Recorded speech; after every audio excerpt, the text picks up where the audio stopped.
Hello, this is Patrick White from AA Commodities and Investments of Spencer, Iowa, with your October 13th Sunday night market recap here. As you can see here, we've had a pretty good solid open here on corn. We're up 3 3/4 cents at 401.5. We've got November soybeans up 8 1/4 at 944 1/4, and we've got D Chicago wheat up 3 3/4 cents at 511 3/4. I'm going to go ahead and get it started off the disclaimer here. Just a reminder that everything I say is not any direct trade recommendation, anything like that. It's just my opinion. If you'd like to read the full disclaimer, please pause the video now. So as you can see here, we had a pretty good firm open here on corn, soybeans, and wheat. It was a gap open for all three grains here. And over the weekend, more specifically Friday afternoon, Vice Premier of China Li Hu met with Steve Mnuchin and Donald Trump in the Oval Office after the market closed, and essentially the U.S. and China, according to the U.S. side here, have agreed to getting part one, phase one of a three-phase deal in play here. So over the next 3 to 5 weeks, they're going to be drawing up phase one of a China trade deal, and I guess they plan to sign the deal in Chile at the APEC meeting here in about 5 weeks. So, and I guess the deal entails about $40 to $50 billion worth of ag purchases, and that's over 2 years that some are reporting. And there's still, a lot of uncertainty around it. Obviously, there's nothing concrete. There is no pen to paper. But with that being said, though, if we do get up to $50 billion over 2 years, that would be, $25 billion a year or so if it was evenly spaced out. Just to put that into reference, there was $27 billion worth of ag purchases in 2017. So, that's pretty strong. But obviously, we haven't had the greatest, hugest reaction. Like this thing's not up 20. On beans, just because there hasn't been pen to paper, there's not uncertainty, or there is uncertainty about whether or not this deal will still get done. But with that being said, though, it is still leading this thing higher on the overnight here. And I guess in other news here, tariffs are off for October 15th. They're definitely off the table, and there are more tariffs expected to go on in mid-December. So I would definitely expect something to be heard of about phase one of this deal before the middle of December. And kind of another interesting thing too, I read on Bloomberg that the Chinese, as far as the Chinese side, they've said nothing about an interim trade deal. They've said nothing about the agricultural purchases, but they have told their people that they've made progress and that they're working towards their ultimate goal of a full deal. So, and in other news too, we had the big snowstorm here for North Dakota. Obviously, like the eastern third of North Dakota was the hardest hit. There were areas that got up to 30 inches of snow. Most people got anywhere between 6 to 20 inches, and like I said before, that eastern third of North Dakota was the hardest hit there. I think that's another reason why beans are higher here. And yeah, like I said, most areas got 6 or more, and then over the weekend, obviously, a lot of the Midwest, at least the top half of the Midwest, got a freeze down into central Iowa and parts of western Illinois. So. Really strong ag markets here. It's looking like it's going to be a pretty volatile week here. So we're going to go ahead and get it started off. In Dees corn, had a gap open here. Really nice to see December corn up at $4, above $4 there. Currently we're at 401 1/4, right near that 200-day moving average at 401 1/2. That'll be pretty solid resistance up in there. And I guess I've got the 405 region as well as another area of large resistance. And if you look back, that's the area that we struggled with basically all between October and February of last year. So, that 405 region, we'll see some pretty strong selling in there. And if we break above that, we'll probably head to this 418 to 420 level that we saw that rally back before the August WASD. So, as far as sell-offs go, I think we should probably, be able to hold this 392, 393 on down to 395. So, something to look at there.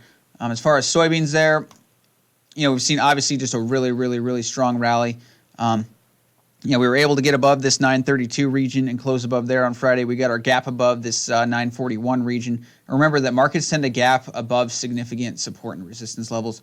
So obviously we gapped above resistance here on the overnight on Sunday night. We gapped above that 941 area, and it looks like we're just trying to dog this 945 to 948 high. If we do get above there, I'd look for 953 to be our next area of selling, but I don't think that we're really going to see any strong sellers in here until this 965 region. And if you look too, that was the area that we struggled with from December and on into February of last year. So kind of in somewhat of the same area as the corn market, somewhat similar. All right, going into the wheat market here, obviously we had a gap open here along with corn and soybeans here, but obviously wheat hasn't been as strong. There's not a whole lot of news here. As far as wheat goes, there's been some minimal wheat purchases by China, but typically they don't really need a whole lot of wheat, and it's not a huge deal. But nonetheless, they're bidding. They've been bid on the colder weather and the blizzard and stuff up in Saskatchewan, up in Canada as well. I think this is just a weather play and kind of following along with corn and soybeans as well. We got above this 510 area, which is an area we struggled with on Friday. I think if we do sell off, we'll probably support down here at this 505 region. If we do continue to rally here, we'll probably see more sellers up here around this 520 mark. Alrighty, going to December hogs here. We've seen pretty solid finish to the week here. Decently, we've been playing with this trend line up here at 71.20, and if you take a look, that's kind of this downtrend line all the way from that high that we saw back in April. If we can get above there, I think we'd probably play with maybe the 72.50 region. That was this interim high that we saw on September 30th. Ultimately, my target, which I've been talking about for a very long time, is the $74 mark. I think we can get above there.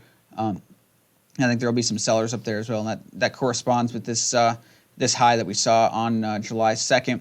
If we do blow that $74 region, I think we're probably headed up to $79.50 or so, and that back to that old July 24th high there. And taking a quick look here into livestock, into the cattle here. We saw a nice push above this 110.50 region. I guess I had resistance for the radio in at 111.90. We broke above that there on Friday. I'm looking for sellers to come back in here at this 113 region. We'll see where we can go there with the snowstorm being over. We'll see what happens there. But I guess stocks are strong, so maybe they'll help us out with demand. But we'll see. I think 113 is where we're going to see some resistance. If we break above there, we're probably headed back to this 114.45 region, and that would be above the 200-day moving average as well. I guess cattle are still bullish. We're still pinned in this uptrend.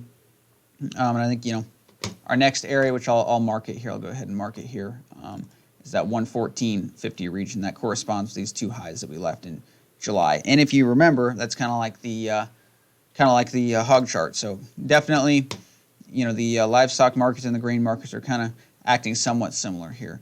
And I almost forgot it, but last but not least here, the cotton market, we saw the big push through resistance here on Friday, and that was just, obviously on the expectation of better exports from the trade news. And, I think we're going to probably rally up and test this 64.70 level, and that corresponds with this high that we saw last July on the 25th there. If we break above there, I'd be looking at this 67.30 region, 67.50. And I think, if we do see some selling off, we're probably going to go back down and test where we broke out from initially, which was, I would argue, the 62.50 region, 62.50 area. I guess I've had 62.66 in the newsletter forever. But yeah, 62.66, 62.50 should be a decent base for cotton. But certainly the trend's higher in the cotton market. We're seeing a lot of strength here on trade, and as long as the trade expectations hold together, the path of least resistance should be higher. So really, pretty happy about these markets. It's nice to see some green on the screen here. It's pretty significant green on the screen as we go forward here. And yeah, if you guys have any questions, feel free to give me a call at 712-262-7606 or visit us online at aa-commodities.com. And have a great day, and thanks for watching.